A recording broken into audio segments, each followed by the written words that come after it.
Voces de la Tierra, un programa que promueve el respeto, la protección del ambiente y los seres vivos. La región amazónica regula el clima planetario. Yo creo que es necesario hacer innovaciones legislativas porque muchas veces la figura estricta de conservación deja por fuera mecanismos muy importantes como pueden ser el uso sostenible. Un programa enfocado en la justicia socioambiental. Hay unas particularidades sociales, políticas, económicas, culturales que no se recogen en los instrumentos de derechos humanos tradicionales. Conciben al individuo en tanto individuo y no en relación con su comunidad, con sus vínculos con la tierra. Un programa consciente de la emergencia climática actual y las necesidades de las comunidades. Empezaron los derrames de crudo en los ríos Inda Guacaray, Inda Zabaleta, y pasó un tiempo ahí, 2 años más, cuando en el 2010 bajaban a pescar por las mañanas, a la madrugada, y encontraron el río que estaba contaminado, pero no era una capa leve, una capa donde tenía de 30 a 50 centímetros de grosor. Un programa que busca el análisis desde un ámbito académico, social y político. Se nos volvió tan común el tema de la contaminación del río Bogotá que ya normalizamos el asunto, ¿sí? Queremos que esto sea una herramienta para el público, para que se convierta realmente en un observatorio ambiental. En medida que la gente conozca un poquito más del tema, de pronto se apropia un poquito más. La Tierra nos habla, es hora de actuar. Todos los jueves a partir de las 11 de la mañana a través de Contagio Radio. Agradecida por estar en este medio.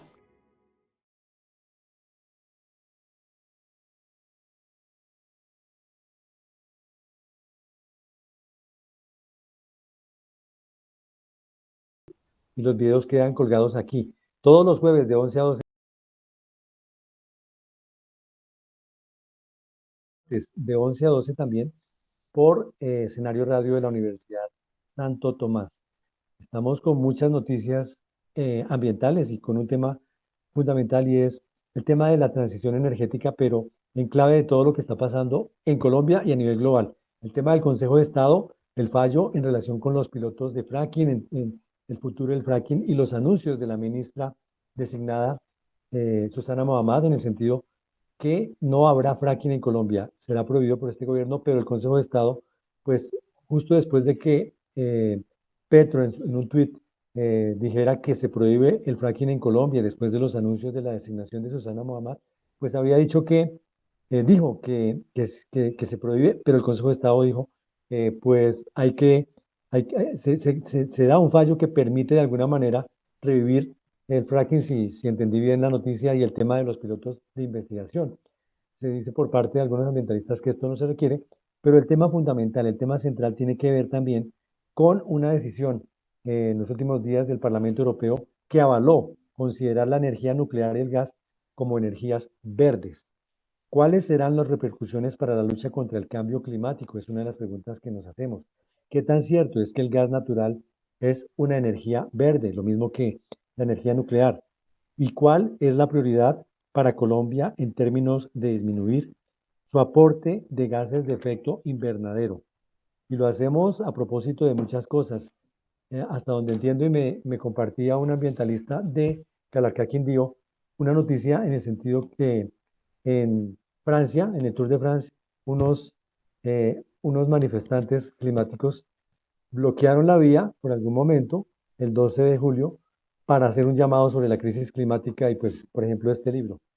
Cambiemos el mundo de Greta Thunberg, que ya lleva como 2, 3 años, un libro muy importante y el llamado a dejar hace ya rato los combustibles fósiles enterrados, pero la mirada que hay también desde Europa por la guerra, por la invasión de Rusia a Ucrania que comenzó en febrero y el cierre del gas por parte de Rusia hacia Alemania y hacia Europa que ha afectado toda la situación de autosuficiencia energética frente al invierno que ya está allí, pues surgen muchas preguntas, pero vamos con nuestro panel.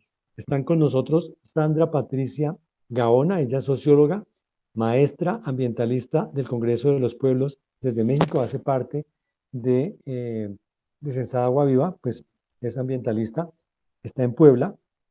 Laura Brito está por conectarse, defensora y comunicadora del pueblo Wayuu, del resguardo del provincial en La Guajira, quien pues nos va a hablar del tema del carbón también en relación a que Alemania, por ejemplo, ha mirado también hacia, no, hacia demorarse en relación con las térmicas para cerrarlas por este tema del carbón en relación a la necesidad energética mundial. Felipe Corral, quien es investigador asistente en el Departamento de Política Económica y de Infraestructura, WIP, de la Universidad Técnica de Berlín, coordinador global de Trajex, un proyecto global para las transiciones justas y sustentables que opera en varios hemisferios del planeta. Felipe, bienvenido. Juan Pablo ya se conecta. Juan Pablo Ruiz, docente universitario, consultor del PNUD en Medio Ambiente y Paz y montañista, columnista del diario El Espectador, se conecta en unos minutos. Y pues esa pregunta inicial, ¿qué fue lo que pasó? Tú que estás en Alemania, Felipe, con el Parlamento y cuál sería ese contexto y luego vamos con Santi. Bienvenido.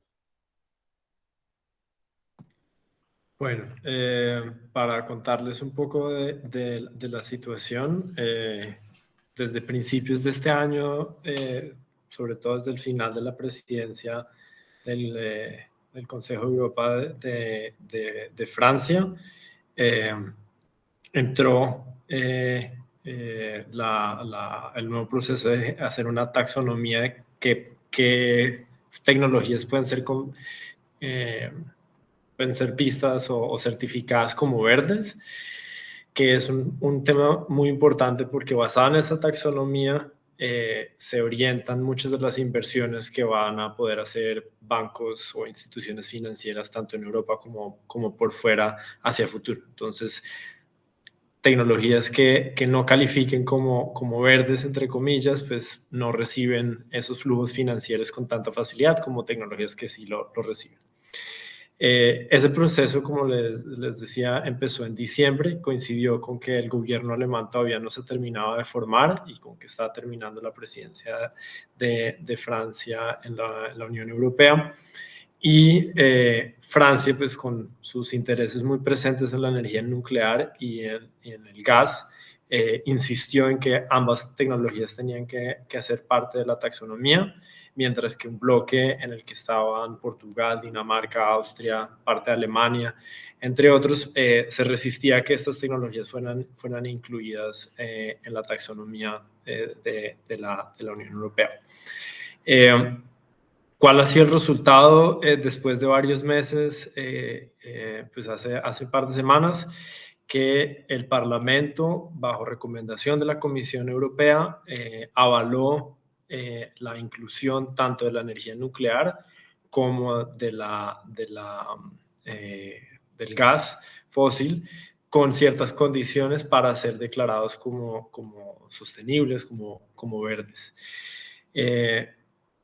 Al corto plazo, pues eso más que todo tiene un efecto más simbólico o discursivo, porque pues no afecta en nada directamente, pero ya en el mediano y largo plazo, pues sí puede afectar cosas de manera muy considerable, porque pues va a direccionar mucho los flujos de inversiones en temas energéticos hacia adelante. Entonces, pues para dar un contexto muy general, eso es un poco de lo que trata este tema de la nueva taxonomía y el Parlamento Europeo avalando la recomendación de la Comisión Europea de adoptar la energía nuclear y el gas como tecnologías sustentables o verdes. Sandra, tú que estás en México, estás en Puebla, ¿cómo ves esta situación en Europa? ¿Cómo se ve desde México para América Latina? Y pues uno ve cómo la política vuelve y se mete en el tema de proteger las metas de reducción de gases de efecto invernadero. Y cómo sin duda con la elección de este nuevo gobierno en Colombia, pues sin duda la política vuelve a ser protagonista y es allí donde se juegan los intereses de las futuras generaciones, ¿o no? Pues fíjate que yo pienso que al contrario es en realidad la economía. O sea, para mí es como en realidad lo que estamos viendo es una serie de movimientos a nivel global muy intensos por la disputa, por una disputa entre grandes bloques económicos, ¿no? Y entonces, digamos, la Unión Europea en realidad, paradójicamente, a pesar de que culturalmente para nosotros en América Latina es tan importante, en el ajedrez global está totalmente supeditada en este momento al circuito económico de los Estados Unidos y está sirviendo como prácticamente como cargabultos, ¿no? De los problemas que se ha lanzado Estados Unidos. Es decir, la OTAN se lanza contra Rusia, porque en realidad la confrontación entre Ucrania y Rusia tiene que ver más con la OTAN, y entonces Europa queda atrapada, digamos, un poco en esta disyuntiva, digamos, esperando un poco el rescate económico de los Estados Unidos, y en este momento Europa está viviendo una crisis energética muy, muy grave, pues. Entonces tenemos los costos de la energía eléctrica disparados, ¿no? O sea, realmente uno de los grandes temores en este momento en Europa es que llegue el invierno y no hayan podido resolver el tema de la provisión energética para sus calefacciones.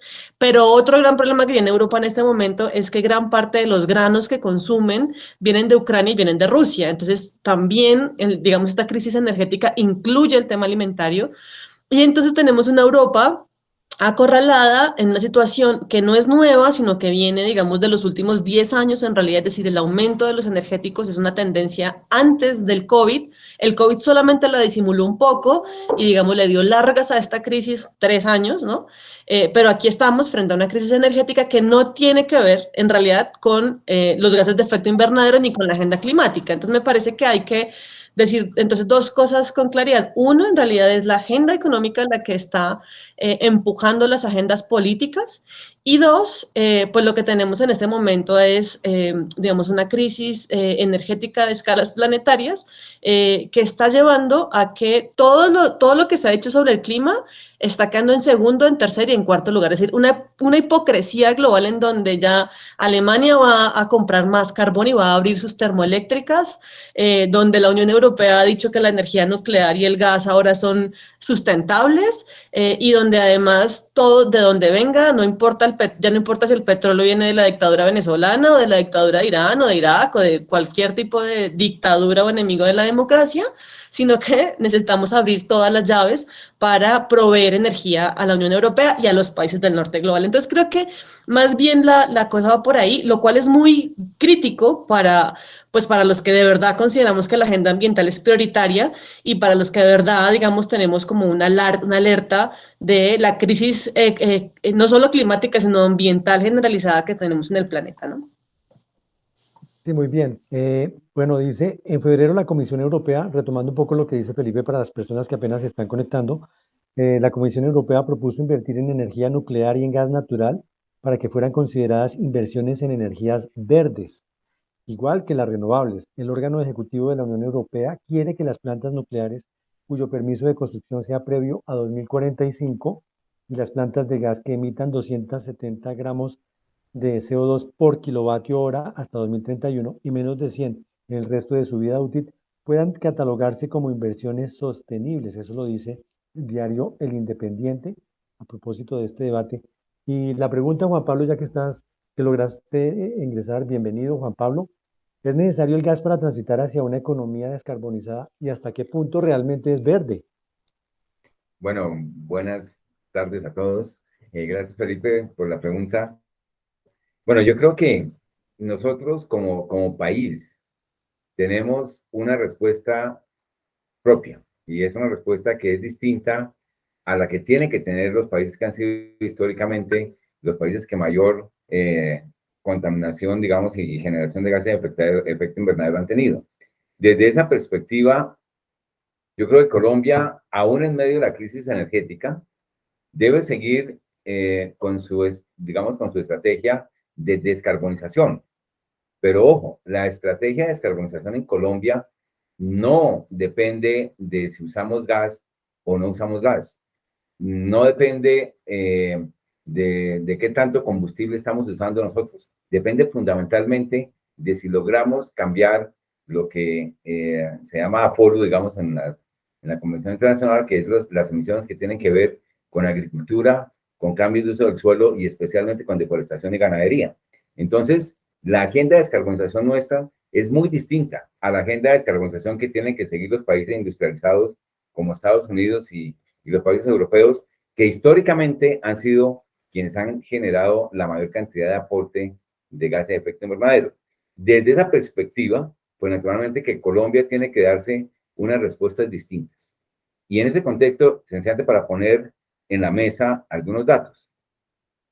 En el caso colombiano, AFOLU, o sea, agricultura, cambios de uso del suelo y de deforestación y ganadería, aportan el 59% de los gases de efecto invernadero. El 8% lo aporta la generación de energía y el 12% el consumo de hidrocarburos. Y el consumo de hidrocarburos en transporte. Y si sumamos todo el consumo, digamos, de energía, incluyendo la energía negra y todas esas cosas, llegamos a que, según el informe de Colombia, llegaríamos al 30% de gases de efecto invernadero generados por el sector de energía en su conjunto. ¿Eso qué quiere decir? Que la descarbonización de Colombia no está focalizada en la transición energética, tiene que estar focalizada en el freno a la deforestación, primero que todo, y en la transformación de la ganadería hacia una ganadería que emita menos y seguramente que reduzca el área de ocupación para otros cambios de uso del suelo. Entonces, digamos, lo que yo pienso, Felipe, es que si bien hoy, por ejemplo, Europa no solamente le está echando mano al carbón, que se reactiva entonces la exportación de carbón colombiano a Alemania, sino que le está echando mano también al gas y al petróleo que está sacando Estados Unidos con fracking. Eso es la realidad de lo que estamos viendo en este momento. Y coincido con lo que dice Sandra, en el sentido en que lamentablemente esa guerra ha relegado, digamos, todos los compromisos ambientales al punto en que no solamente no se están cumpliendo en términos de los compromisos de disminución, sino que al contrario se están incrementando las emisiones. Sin embargo, lo que yo creo que va a suceder en el mediano plazo como consecuencia de esa guerra es que efectivamente Europa va a acelerar la transición por razones económicas y políticas, va a acelerar la transición hacia una generación de energía donde para ellos efectivamente, si vemos la matriz de generación de gases de efecto invernadero, en el caso de Europa, en el caso de los Estados Unidos, en el caso de los países industrializados, obviamente lo que tiene que ver con la producción manufacturera, más lo que tiene que ver con el transporte y la generación de energía, está entre el 70 y el 80% de las emisiones de gases de efecto invernadero, y al mismo tiempo esos países son los países que le están aportando, si vamos a ver, el G20 aporta el 87% total de las emisiones. Y un país como Colombia, donde efectivamente nosotros estamos emitiendo 1/8 de lo que emite en promedio hoy un norteamericano, y una cuarta parte de lo que emite un chino. E históricamente hemos contribuido ínfimamente con relación a lo que han contribuido Estados Unidos, China o los países industrializados de Europa, pues naturalmente nuestra estrategia de descarbonización, pienso yo, debe ser diferente a la de esos países y debemos hacer una lectura nacional al respecto. Sí, no sé si Sandra o Felipe quieran, si están de acuerdo con lo que acabo de decir. No, justamente creo que ese es un argumento que muchas veces se repite, y es que como Colombia solo representa un porcentaje minúsculo de las emisiones históricas o las emisiones globales, pues no tenemos responsabilidad de reducir ni las emisiones del sector energético ni de las emisiones incorporadas en nuestras exportaciones mineroenergéticas. Y ese creo que es hacerse el ejercicio sencillo, ¿no? Porque si nosotros empezamos a pensar cuántas son las emisiones incorporadas en las exportaciones de petróleo y carbón que tiene Colombia, pues básicamente se duplican las emisiones de gases de efecto invernadero que tiene el país. Y al cambio climático, pues le viene sin cuidado si nosotros las quemamos acá o se queman en Alemania o lo que sea. Y el tema es, si nosotros seguimos esa idea en mente de que el cambio climático es una realidad del 2100 o del 2150 y que ya no nos afecta, pues vaya y venga. Pero si nosotros sabemos que el cambio climático es una realidad que ya está generando problemas hoy en día en Colombia, pues nosotros tenemos que empezar a ver qué es más importante. Y ahí es cuando también es muy importante ver cuál es el aporte de esas exportaciones mineroenergéticas, que ahorita, por ejemplo, Laura nos puede contar un poco de la situación en la Guajira. Pero yendo a también lo que decía Sandra antes, pues estoy totalmente de acuerdo con ella, y es la situación que ha generado las enredos geopolíticos en los que entraron la Unión Europea y Estados Unidos con Rusia, pues ha distraído totalmente de la agenda climática, un poco ha sacado a la luz un poco de qué se trata genuinamente en su transición. Y es al final del día es mantener un patrón de consumo en lo posible sin modificaciones en el norte global a costa de lo que sea. Si son energías renovables y un montón de importaciones de materias primas para hacerlos, pues perfecto. Pero si tiene que ser carbón, petróleo y gas de donde sea, al costo que sea, pues también entonces se tiene que funcionar así. Y es un poco también en la situación que se está viendo ahorita con Alemania, y es que ellos habían pensado que iban a hacer su proceso gradual, al que detuvieron muchas veces, al que atrasaron muchas veces por intereses políticos, primero de la energía nuclear y luego del carbón, y luego después de 2 décadas de retrasos en la transición, resulta que se volvieron dependientes del gas, no se metieron en las renovables y no están mostrando muchos indicios de estar dispuestos a modificar sus patrones de consumo. En este momento en Alemania es un tabú hablar de ahorros energéticos en temas de transporte, en temas de calefacción, y eso hace que haya un imperativo de importar energía a como del lugar. En el caso de la taxonomía, pues ahí vemos que básicamente países que eran fundamentalmente opuestos tanto al gas como a la energía nuclear tuvieron que ceder para que hubiera taxonomía en un lugar, porque si no los otros países imponían el veto. Ahora, hay un punto que sí quiero cerrar, y estoy totalmente de acuerdo con Juan Pablo que Colombia debe seguir un camino propio de descarbonización, pero ese camino debe ser no solamente siguiendo un cierto fetiche de concentrarnos en las emisiones de gases de efecto invernadero, sino también de los efectos que ya se están sintiendo del cambio climático, y desde ahí pensar en la responsabilidad, porque si nosotros solamente contamos lo que otros están emitiendo y las responsabilidades históricas y nos metemos en esa discusión, pues nos vamos a distraer de lo que efectivamente está sucediendo acá y lo que efectivamente se puede hacer en Colombia. Bueno, yo me voy a lanzar aquí también un poco siguiendo la discusión sobre Colombia, ¿no? Y yo estoy de acuerdo con que hay que tener una ruta propia, pero yo no le llamaría descarbonización. Yo sí creo que hay que entrar a la discusión de la transición y no de la descarbonización, porque si no terminamos haciendo contabilidad de emisiones de carbono o de gases de efecto invernadero, y me parece que eso es una trampa enorme de las que hay que salir, ¿no? ¿De qué estamos hablando? Estamos hablando de economía. Y hay que diferenciar una cosa muy importante. Una cosa es el consumo total de energía, en el que Colombia igual consume muchísimos hidrocarburos para el transporte. Es decir, en Colombia igual, en la matriz energética general, no es la electricidad el mayor consumo de energía. Sigue siendo diésel y sigue siendo gasolina para el transporte de mercancías y de personas. Entonces, 12% total de los gases de efecto invernadero es transporte. Según el informe entonces el tema realmente, el tema de la transformación de la matriz energética es una transformación económica que tiene que ver, ¿en qué depende Colombia de los hidrocarburos? De su carga fiscal, es decir, gran parte del gasto social y el gasto público del Estado colombiano proviene de los hidrocarburos, y eso sí es un problema muy grave, y eso es, digamos, en realidad la decisión política que no se quiere dar. Y es que todos los impuestos, que incluso son bajos, en Colombia son impuestos muy bajos a la industria extractiva, alimentan los fondos públicos. Y ese es el gran miedo, el de las regalías, y ese es el gran coco en la discusión en Colombia.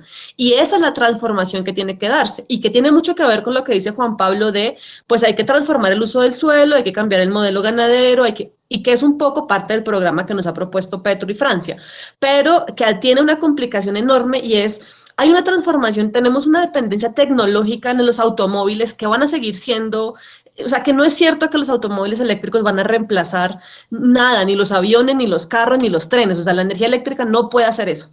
Entonces, ahí, en realidad, estamos ante una amenaza de problemas de alimentación, de transporte de alimentos, de transportes muy básicos de mercancías muy elementales. Estamos hablando de 20 años, o sea, no estamos hablando, como dice Felipe, de 100 años.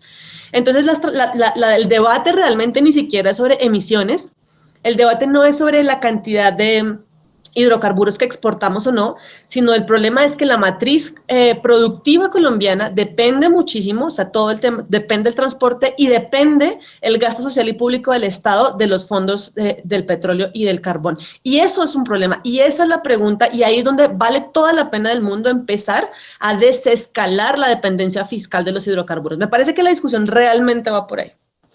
Bueno, yo perdone, Felipe, solo una aclaración. Yo estoy de acuerdo con Felipe Alberto en el sentido en el que efectivamente el calentamiento global ya nos está afectando. Y precisamente por eso tenemos que tomar una ruta propia para enfrentar los efectos que hoy ya estamos viviendo del calentamiento global, que tienen que ver con la destrucción de las vías públicas, la destrucción de las carreteras que requieren un nuevo diseño para poder poder adaptarse a los climas extremos, la adaptación de la agricultura a los climas extremos, a la modificación de las lluvias. Todo esto requiere recursos. Y esos recursos son recursos que son indispensables y que incluso estaban acordados en las convenciones de las COPs y que no se han transferido. Entonces, y ahí es importante entender que efectivamente, si bien Colombia, y ahí el foco, porque digo yo, tiene que ser en la adaptación y en una adaptación con recursos, porque adaptación con recursos no existe. Y la única manera, si nosotros suspendemos nuestras exportaciones de carbón y de petróleo, el calentamiento global sigue su misma dinámica, sus efectos destructivos se siguen dando y nosotros no tendremos con qué proveer a la población colombiana de esquemas y de estrategias de adaptación. Entonces, es muy importante en ese sentido ser pragmáticos y ser realistas.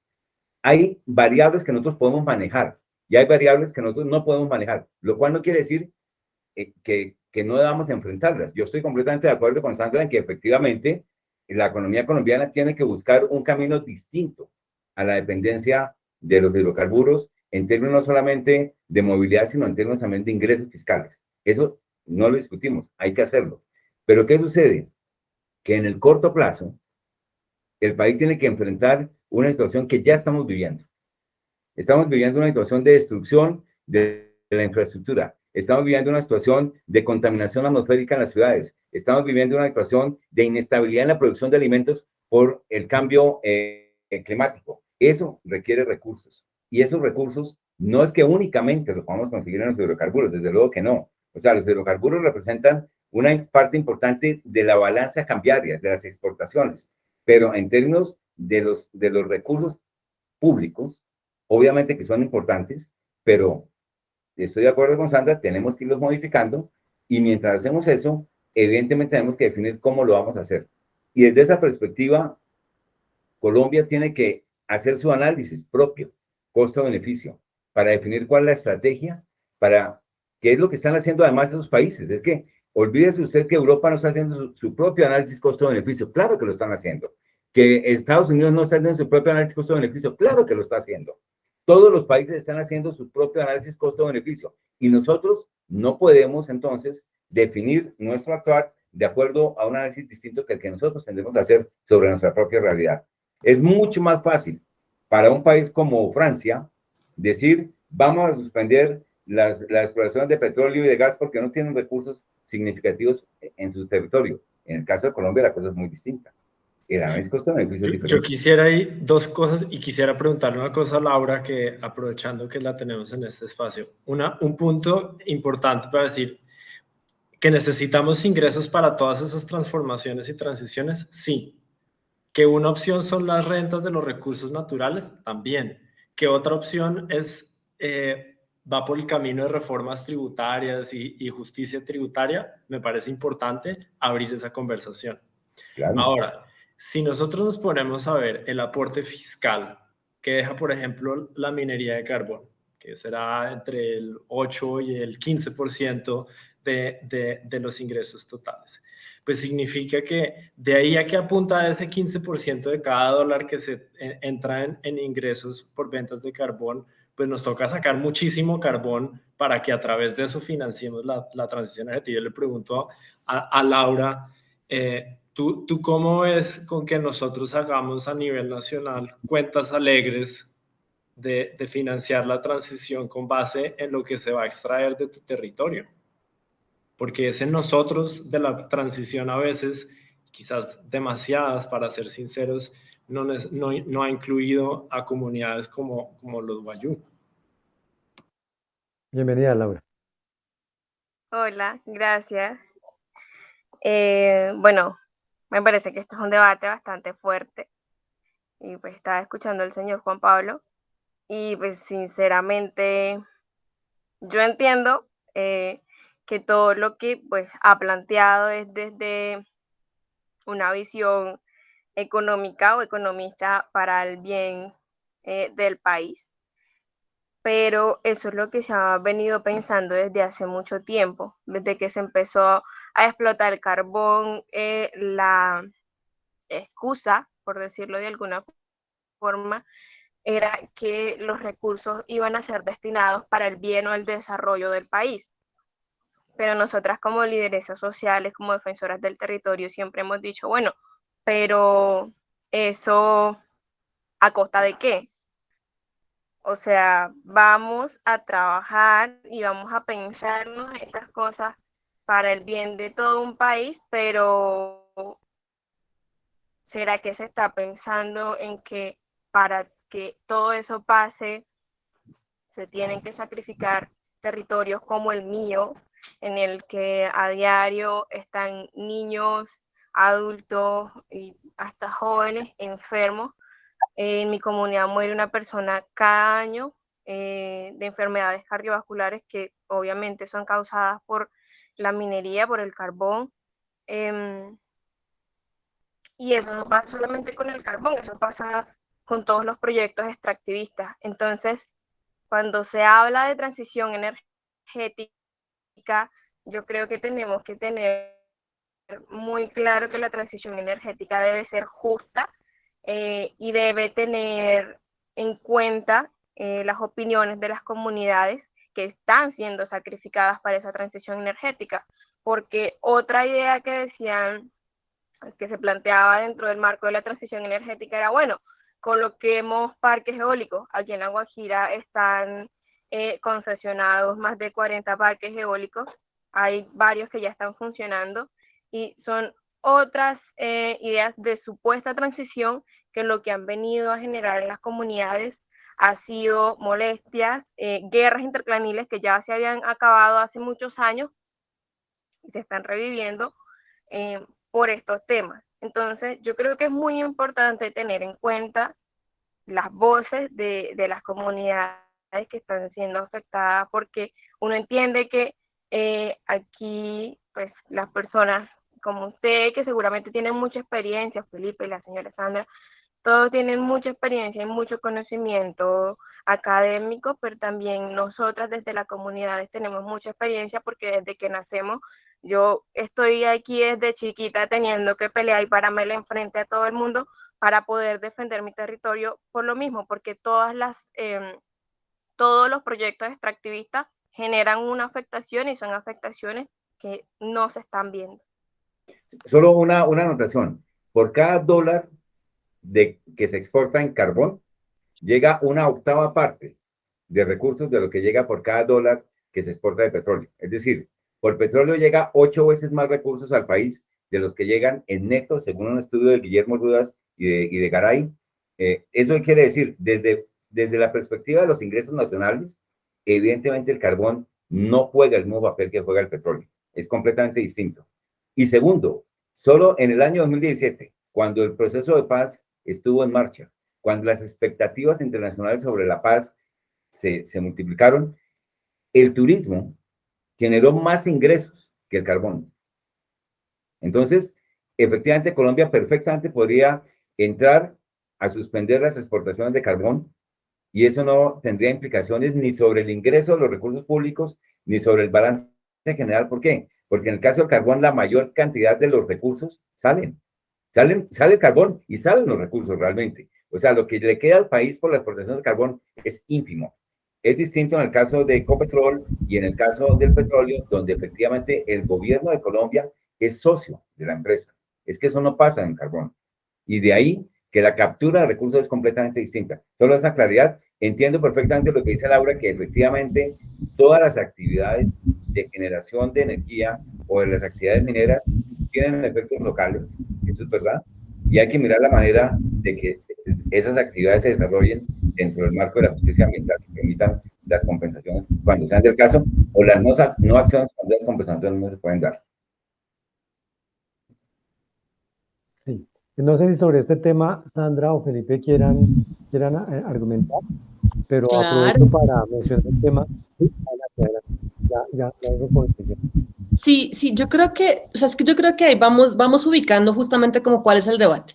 Yo creo que nadie ha dicho que se van a suspender las exportaciones ni de carbón ni de petróleo ahora. O sea, creo que esa es una de las cosas que, digamos, que me parece que hay que repetir en términos de clave de hagamos un debate mucho más sereno, más propio, ¿no? Justamente, y construyamos como una base mínima para dialogar. Nadie ha dicho que se van a suspender las exportaciones de petróleo, nadie se ha dicho que se van a suspender las exportaciones de carbón, y de lo que se ha hablado es justamente de generar una serie de mecanismos institucionales, es decir, dentro de lo ya existente, para disminuir la dependencia fiscal de particularmente el petróleo, pero en general de los hidrocarburos, y una transformación de la matriz productiva en el país para justamente también disminuir e incorporar los impactos ya climáticos y ambientales generales. Entonces yo creo que ese es un piso del cual hay que partir. La pregunta específica, Felipe, que tú nos has planteado tiene que ver con el fracking y con la, digamos, con la coyuntura actual de los pilotos. Y entonces yo quisiera un poco volver ahí para que lo práctico y lo pragmático no sea como si lo práctico fuera necesitamos dinero, entonces tenemos que aceptar cualquier condición de exploración o explotación de hidrocarburos. Y me parece que ahí hay que aclarar otra cosa, o desde mi punto de vista es importante entender cómo funciona un poco el mercado también digamos, del petróleo particularmente, que es un mercado terriblemente volátil, en el que vimos en la pandemia en abril del 2020 el barril de petróleo costando menos $2, ¿no? Parqueado en todos los puertos del mundo, y hoy lo tenemos, ¿no? Entre 100, 120, está fluctuando y se está moviendo. Y resulta, y esto quiero decirlo sobre el tema del fracking, el fracking no solamente tiene impactos, digamos, ambientales muy graves para sistemas digamos, con la hidrología que tiene nuestro país, que es como el argumento más fuerte, el más importante y el principal, sino que además de eso me parece que depende de una especulación financiera muy grande y depende además de unas capacidades técnicas que en nuestro caso en Colombia no tenemos. No tenemos, y hay que hablar del quiebre de las empresas de fracking en Estados Unidos. Se dice que Estados Unidos hoy ha mejorado su balanza de exportación de petróleo a través del fracking, y eso tiene que ver con que han abierto, o sea, estamos hablando de miles de huecos, ¿no? No estamos hablando de cualquier cosa, y estamos hablando de cientos de empresas quebradas de fracking, y que estaban todas en la bancarrota, muchas de ellas quebraron, y las que fueron salvadas lo hicieron con fondos públicos de los Estados Unidos, de los contribuyentes norteamericanos, y que además están empezando a recuperarse por la subida del precio que tiene que ver con la confrontación política en ese momento en la OTAN. Entonces, no es una economía real, y me parece que es importante decir eso. El petróleo no es una economía real, depende realmente de una especulación financiera que hace que las empresas privadas que invierten en exploración petrolera tengan tantos rendimientos financieros, es decir, de especulación, de lo que podría ser que llegaran a ganar algún día, que de eso dependen las ganancias, y que inviertan. Entonces, no hay, y lo otro que quiero decir para cerrar mi intervención sobre el tema del fracking y sobre el tema de la economía petrolera, es que también hay que entender que hay un declive de producción de petróleo en el mundo. ¿Por qué se está haciendo fracking hoy y no hace 40 años? Porque el petróleo convencional se acabó. El que queda está en 2 o 3 países, uno de ellos Venezuela, ¿no? Y el que queda es petróleo untado en barro, que son las bituminosas, o está enquistado en piedras y tenemos que meterle toneladas de agua con químicos, como lo es el fracking. Entonces, los costos de producción del petróleo hoy tienen que ver con que ya no hay petróleo. Es decir, eso es práctico, y me parece que eso sí es pragmático, y eso sí es realista, es una condición física, material del planeta, ¿no? Sí existe petróleo en el mundo, sí existe todavía, pero es tan costoso, es tan difícil de sacar y es tan volátil su mercado, que de verdad la propuesta de transitar institucionalmente hacia dejar de recibir, y es un riesgo, por supuesto que es un riesgo, pero no es mucho más arriesgado que lo que se puede perder y que lo que ya hemos perdido tanto en ecosistemas como en, digamos, como en autonomía fiscal, en autonomía territorial con la economía petrolera. Felipe quiere... Sí, quisiera agregar a lo que está diciendo Sandra, que me resuena mucho. Quisiera, por un lado, decir, además de que las reservas de hidrocarburos que quedan están en lugares de muy difícil acceso o son petróleos de mala calidad o de difícil refinación, pues es el tema de que si utilizamos las reservas conocidas de hidrocarburos, ¿no?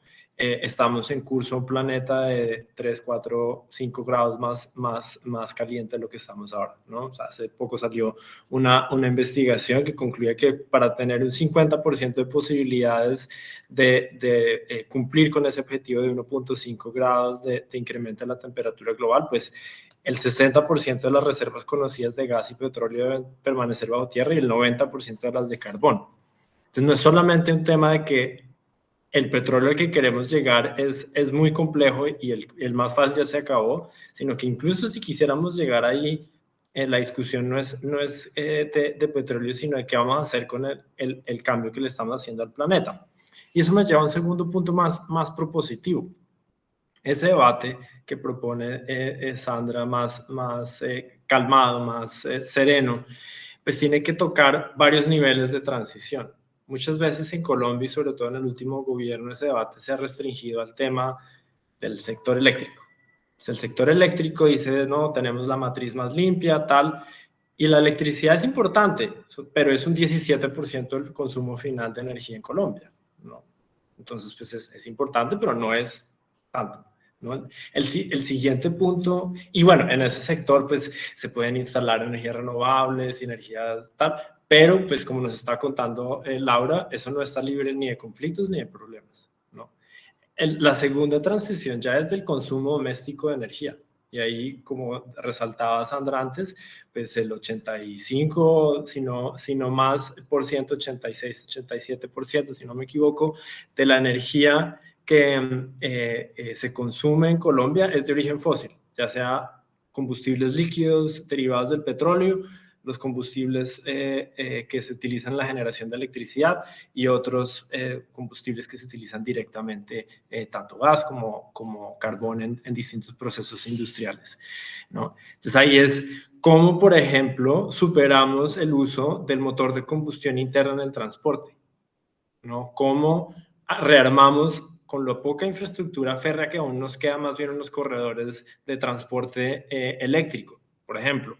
Cómo reducimos el uso del gas en las calefacciones, en el calentar el agua o cocinar, ¿no? Esas son las preguntas que desde el ámbito técnico surgen, pero también hay una serie de cambios en los patrones de comportamiento que quizás también se tienen que dar.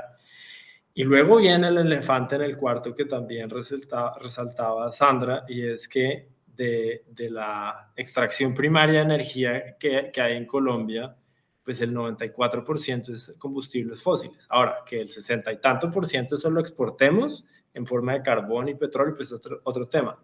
Y que nos lleva al punto de que esa transición, entendida ya como en varios niveles, no se puede entender sino desde ese ámbito productivo y de diversificación de la economía, y no como lo hablaban ciertos funcionarios gubernamentales de nuestra canasta minera o de nuestros clientes, sino de cómo superamos la dependencia de estar vendiendo materias primas al exterior, por un lado, y por el otro, cómo cambiamos esa dependencia fiscal que tiene el Estado, tanto a nivel nacional como a nivel subnacional, de las rentas de los combustibles fósiles. Y ese ya es un debate mucho más amplio, mucho más rico, que ojalá podamos adelantar en los próximos 4 años con un gobierno más receptivo a hablar de estas cosas, pero que no debería asustarnos, porque ese es nuestro reto. El de Alemania es otro, el de Estados Unidos es otro, el de Francia será otro. Y quiero cerrar con una reflexión muy rápida sobre el tema de la energía nuclear y el gas, que los veo con un punto de confluencia con también las energías renovables. Y es que al final del día todas estas transiciones tienen lugar a costa de alguien, ¿no? Laura nos mostraba antes cómo tanto la llegada del carbón a La Guajira como la llegada de las eólicas están siendo a costa de muchas comunidades guayú y su forma de vida. Desde la energía nuclear, si bien uno no ve las emisiones en el exhausto, en la chimenea, pues tiene un montón de afectaciones y por ende una serie de áreas de sacrificio que uno puede decidir si quiere o no apoyar, ¿no? Y lo mismo el gas, ya sea fracking o explotación en aguas profundas en distintos lugares, siempre va a tener ese problema, ¿no? Entonces, la pregunta que también nos tenemos que hacer es cómo darle participación e involucrar efectiva y vinculantemente a los actores territoriales en esa discusión de las transiciones, porque repetir ese patrón de decidir sobre ellos sin incluirles, pues no creo que vaya a cambiar mucho las cosas.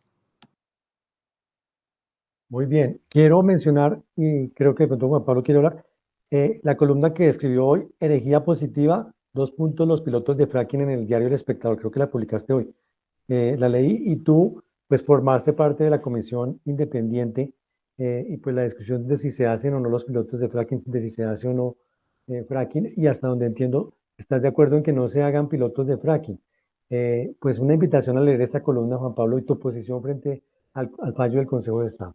Sí, bueno, primero, yo estoy de acuerdo en que las condiciones que hoy hay en el país no son las que la comisión propuso para que se pudieran hacer los proyectos piloto de fracking.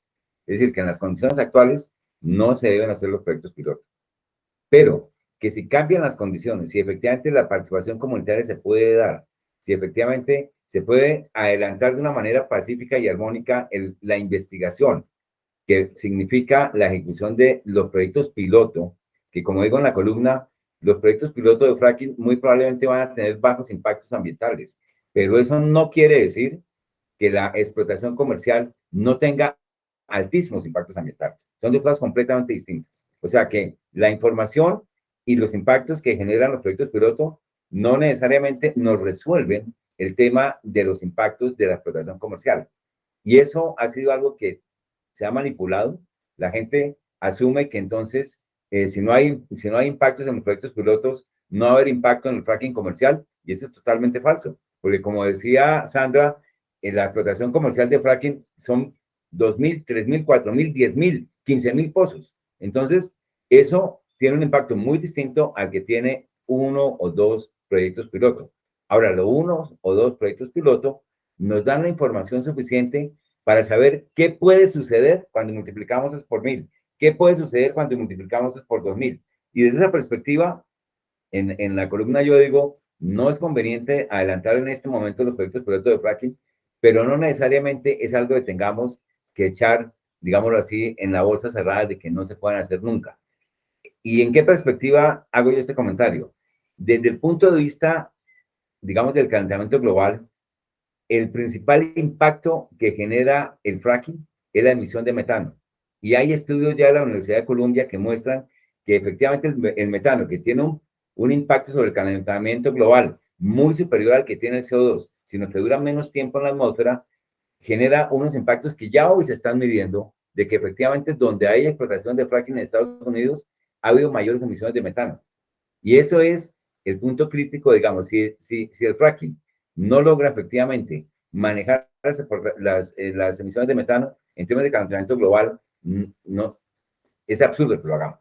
Ahora, si esa tecnología permite un desarrollo que tenga menores impactos en emisión, en fugas de metano, muy seguramente, aún así, el petróleo no va a ser competitivo con fracking en el mediano plazo. Y mediano plazo estamos hablando de 2 o 3 años, apenas se resuelva un poquito la crisis de oferta que hay en este momento desde Rusia, en términos de petróleo. En términos de gas, Colombia tiene que pensar muy bien qué va a hacer, porque es que el consumo de gas en Colombia depende de la extracción de gas que estamos haciendo, y no estamos exportando gas. El gas se genera principalmente para el consumo local. Y evidentemente, ahí tenemos que, es en ese punto donde tenemos que explorar si los pilotos pueden o no tener un impacto, digamos, de análisis costo-beneficio, donde hacer los pilotos no significa hacer fracking comercial. Hacer los pilotos significa generar información para hacer el análisis costo-beneficio, que tiene que ser un análisis costo-beneficio hecho por diferentes actores. ¿Por qué? Porque al final, ese análisis costo-beneficio es supremamente subjetivo, ¿Por qué es subjetivo? Porque tú estás comparando variables económicas y financieras con variables ecológicas, con variables de impacto social, que tienes que de alguna manera homogenizar, digámoslo así, para hacer el análisis costo-beneficio y para tomar la determinación. Y desde esa perspectiva, el carácter, digamos, de la discusión política del fracking es perfectamente válida, está en la esencia de la toma de la decisión. Y yo considero que en este momento, obviamente por razones también de la propuesta política del pacto histórico, pues evidentemente no es el momento de seguir con el fracking, de seguir con los proyectos piloto. Además, coincido con Sandra, el hecho de suspender las nuevas concesiones, que fue lo que dijo el pacto histórico, no de suspender las concesiones que ya están hechas, no, las nuevas concesiones, no hacer nuevas concesiones, eso es perfectamente válido.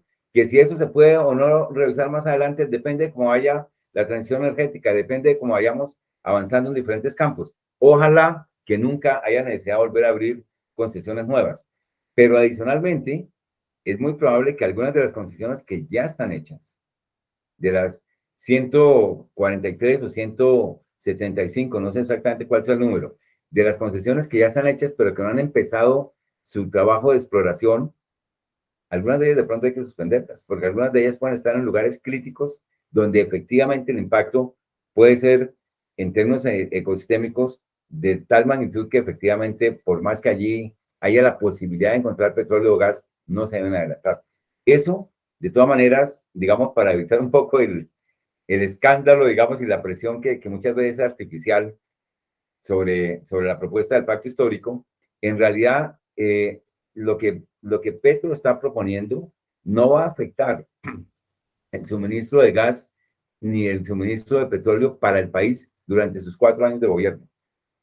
¿Por qué? Porque las reservas que hoy están probadas tanto en gas como en petróleo superan su periodo de gobierno.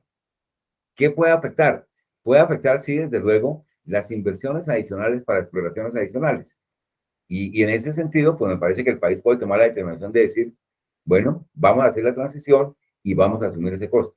Eso puede ser parte, digamos, del resultado y del análisis que hagamos. O sea, yo creo que lo importante es llevar a cabo el análisis y definir qué hacer.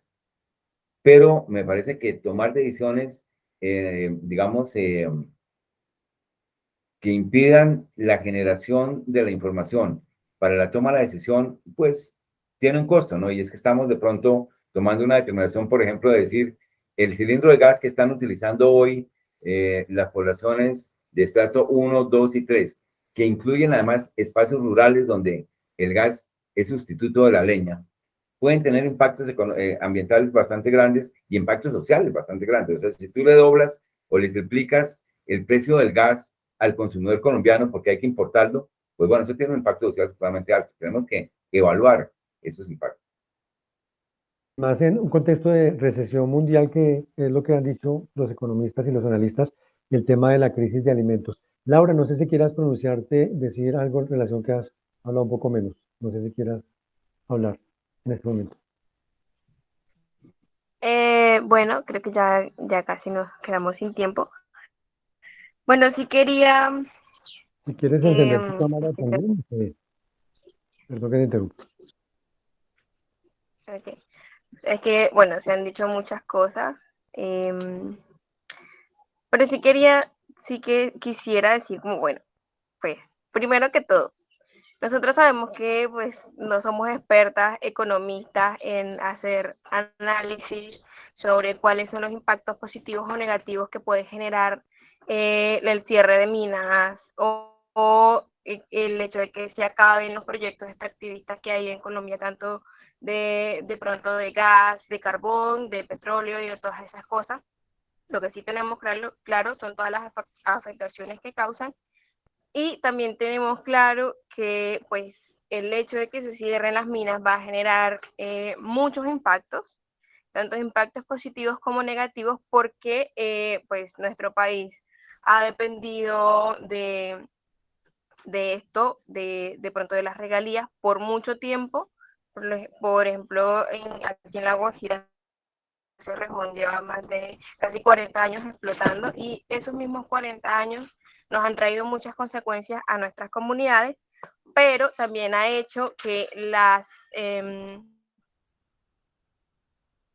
los municipios aledaños, los municipios que están en el corredor minero, dependan de esa minería, porque pues supuestamente la mayoría de los empleados de la mina son del sector.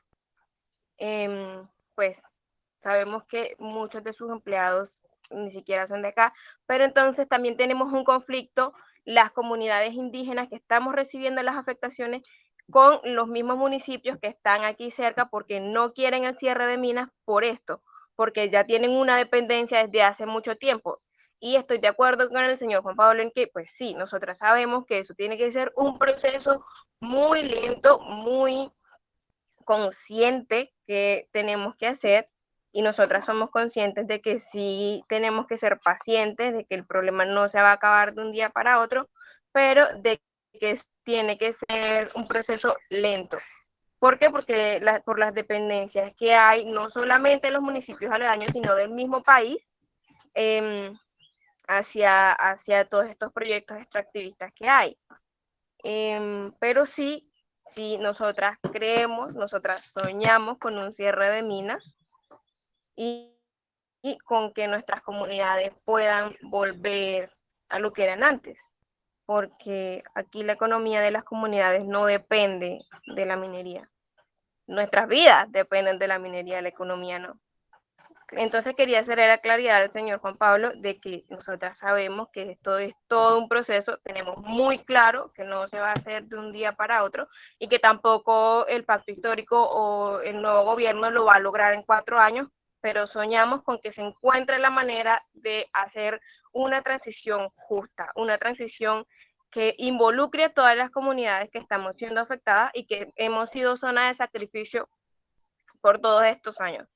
No ha sido solo mi comunidad, las comunidades en donde se pretende hacer fracking, las comunidades en donde se explota petróleo, las comunidades hasta donde se explota oro, cobre y todos esos metales pesados están siendo afectadas directamente por todos esos proyectos extractivistas. Entonces, quisiera que en todo ese proceso de transición que se está pensando y que se está planeando, se tengan en cuenta también estas opiniones.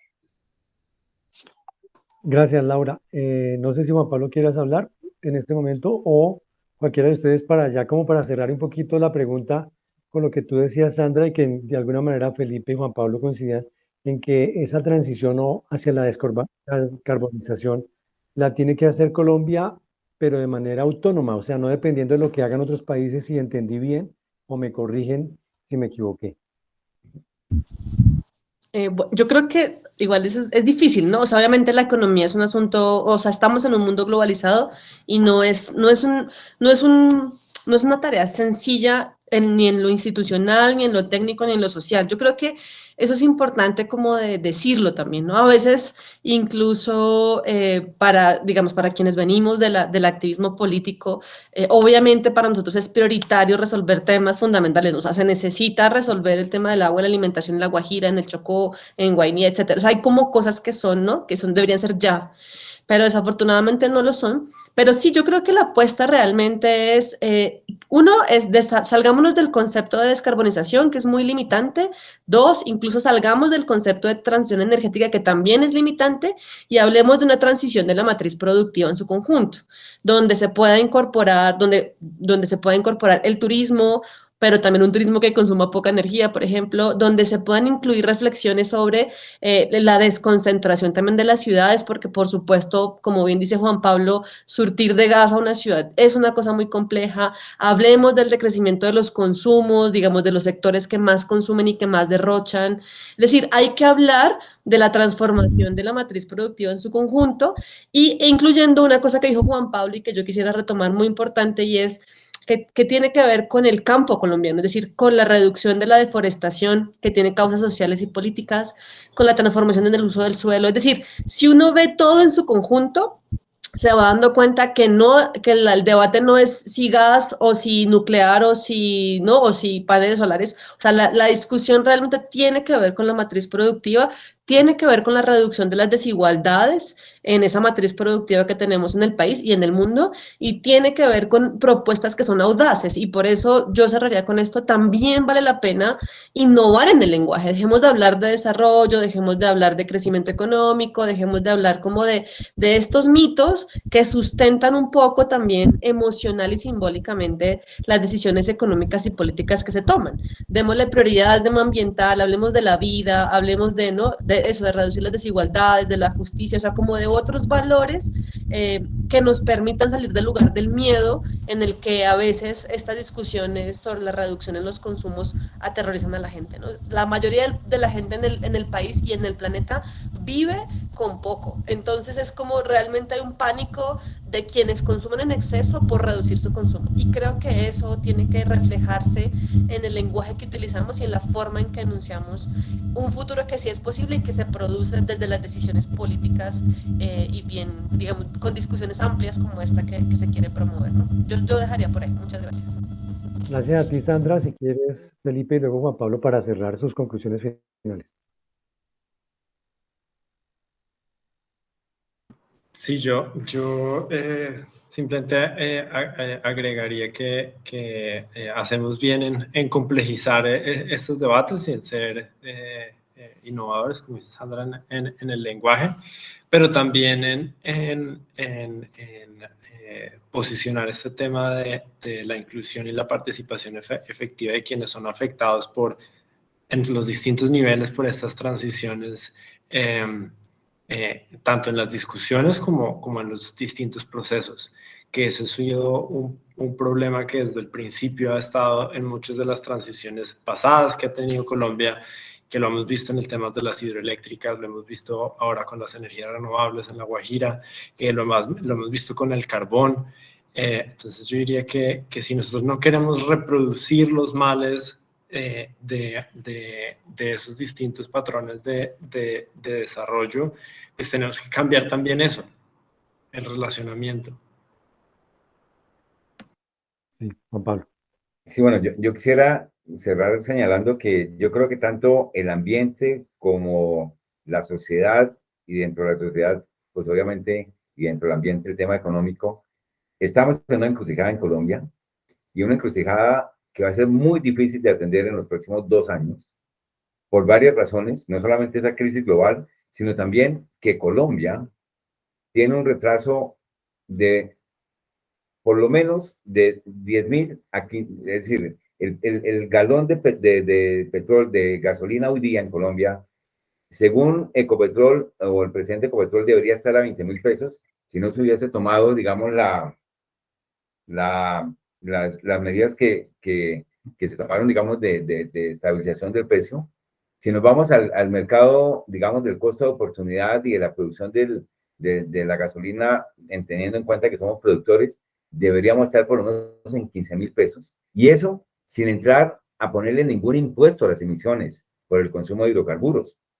Eso sencillamente para nivelarnos en el contexto del precio internacional. ¿Y qué sucede? Que ya no tenemos cómo financiar ese subsidio. Estamos subsidiando desde hace tiempos, es decir, el trimestre pasado y el último trimestre del año pasado, fue de enormes subsidios al precio de la gasolina y a la CPM en Colombia, lo cual nos lleva a un déficit fiscal que no nos permite seguir manteniendo ese nivel de subsidio porque no hay con qué. ¿Y qué sucede? Subirle el precio a los hidrocarburos, es decir, a la gasolina y a la CPM, va a significar una gran dificultad en la gestión social para el próximo gobierno. Y eso es algo que tenemos que tener claro los colombianos, saber que vienen momentos difíciles de todas maneras, que adicionalmente e independiente a la crisis climática, tenemos unas dificultades de corto plazo que tenemos que enfrentar y que efectivamente, pues digamos que de alguna manera hay que acompañar al gobierno que viene en el sentido de enfrentar con generosidad hasta cierto punto esa crisis, porque si nosotros vamos a ver lo que pasó en Francia con los chalecos amarillos, ¿qué fue eso? Macron resolvió subirle el impuesto a la gasolina para, entre otras cosas, disminuir su consumo.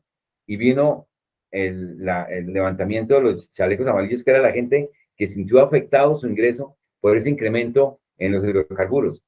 Algo similar nos puede pasar a nosotros acá sin ni siquiera estar enfrentando el tema de disminuir los subsidios de los hidrocarburos en el sentido de disminuir el consumo por razones climáticas, sino sencillamente de disminuir el subsidio para equilibrarnos con el precio internacional. Entonces tenemos grandes dificultades, vamos a tener que enfrentarlas de manera conjunta y no va a ser fácil, digamos, compaginar los temas, digamos, de atender la crisis climática, de atender la crisis de pérdida de biodiversidad y al mismo tiempo de enfrentar lo que en el corto plazo queramos o no estar frente a nosotros, que es ese déficit fiscal que ya está conformado y fue gestionado por el gobierno Duque. Obviamente, tampoco podemos decir que fue voluntad del gobierno Duque subir el precio internacional de la gasolina. Eso se dio por un contexto internacional, pero evidentemente se dio un retraso en el incremento del precio en Colombia y eso nos está generando hoy día la imposibilidad de mantener el precio actual y subir 1.000 o 2.000 pesos mensuales. La gasolina es imposible. ¿Qué vamos a hacer? Esa es una pregunta que queda abierta. Una pregunta que queda para próximos programas y que sin duda abordaremos en este espacio. Estamos en Voces de la Tierra. Lamentablemente el tiempo se nos acabó. Si alguien quiere decir algo más, quedan 30 segundos. ¿No? Bueno, entonces, Felipe, ¿querías decir algo? No, bueno, muchas gracias a nuestros panelistas, Sandra Patricia Gaona, socióloga, maestra del Congreso de los Pueblos de México, pues colombiana, que vive en México, Laura Brito, defensora y comunicadora del pueblo de producción en La Guajira, Felipe Corral, investigadora del Departamento de Política Económica y de Infraestructura de la Universidad Técnica de Berlín y coordinador global de Trayex, y Juan Pablo Ruiz, docente universitario, consultor del PNUD de Medio Ambiente y Paz y reconocido montañista y columnista del diario El Espectador. Gracias a todos y nos seguiremos viendo en otra oportunidad. Chao, chao. Muchas gracias por la invitación, Felipe.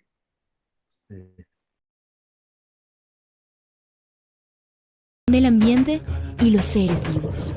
La región amazónica regula el clima planetario. Yo creo que es necesario hacer innovaciones legislativas porque muchas veces la figura estricta de conservación deja por fuera mecanismos muy importantes como pueden ser el uso sostenible. Un programa enfocado en la justicia socioambiental. Hay unas particularidades sociales, políticas, económicas, culturales que no se recogen en los instrumentos de derechos humanos tradicionales. Conciben al individuo en tanto individuo y no en relación con su comunidad, con sus vínculos con la tierra. Un programa consciente de la emergencia climática actual y las necesidades de las comunidades. Empezaron los derrames de crudo en los ríos Inda Guacaray, Inda Zabaleta, y pasó un tiempo ahí, 2 años más, cuando en el 2010 bajaban a pescar por las mañanas, a la madrugada, y encontraron el río que estaba contaminado, pero no era una capa leve, una capa donde tenía de 30 a 50 centímetros de grosor. Un programa que busca el análisis desde un ámbito académico, social y político. Se nos volvió tan común el tema de la contaminación del río Bogotá que ya normalizamos el asunto, ¿sí? Queremos que esto sea una herramienta para el público, para que se convierta realmente en un observatorio ambiental. En medida que la gente conozca un poquito más del tema, de pronto se apropia un poquito más. La Tierra nos habla, es hora de actuar. Todos los jueves a partir de las 11 de la mañana a través de Contagio Radio. Estoy agradecida por estar aquí en este medio.